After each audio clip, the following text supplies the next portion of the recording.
রেলের টিকিট শতভাগ অনলাইনে বিক্রি হলেও থেমে নেই কালোবাজারি চক্র। আর এতে করে ভোগান্তিতে পড়েছেন ঈদে অগ্রিম টিকিট কিনতে আসা যাত্রীরা। অনলাইনে বুকিং দিতে না পেরে অনেকেই ভিড় করছেন কমলাপুর রেল স্টেশনে। আরও জানাচ্ছেন এমআর আসাদ।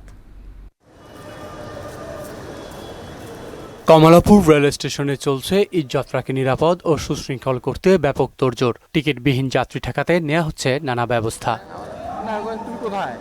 তবে এত আয়োজন যাদের নিয়ে সেই যাত্রীরা কিন্তু টিকিট নামের সোনার হরিণের দেখা পাচ্ছেন না।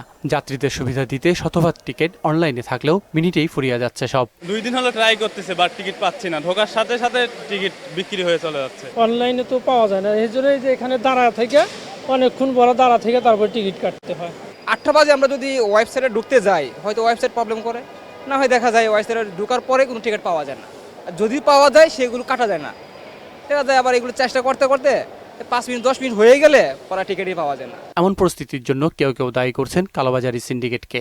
এর মধ্যে অ্যাপসের মধ্যে ঢোকার পরে অ্যাপস থেকে বের করে দেয়। সুদবিহীন ব্যাংকিংয়ের আত্মশুদ্ধির পথ এনআরবিসি ব্যাংকের ইসলামিক ব্যাংকিং আল আমিন। তারপরে 5-6 মিনিট পরে দেখছি একটাও টিকিট নাই। তো এই টিকিটগুলো গেল কই? কিছু কিছু টিকিট বিক্রি হয় ট্রেনের মধ্যেই, হকাররা নেই, ক্যান্টিনে যারা এরাও টিকিট দেয়, স্যার আমাদের কাছে নেন, আমাদের সঙ্গে চলেন, আমরা কম পয়সা নিয়ে যাব। তবে শেষ মুহূর্তের যাত্রী চাপ থেকে বাঁচতে কেউ কেউ আগেই রওনা হচ্ছেন বাড়ির উদ্দেশ্যে।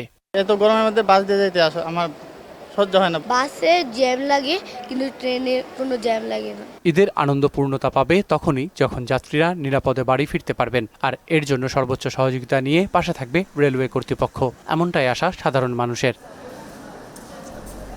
এমআর আসাদ, মোহনা সংবাদ, ঢাকা।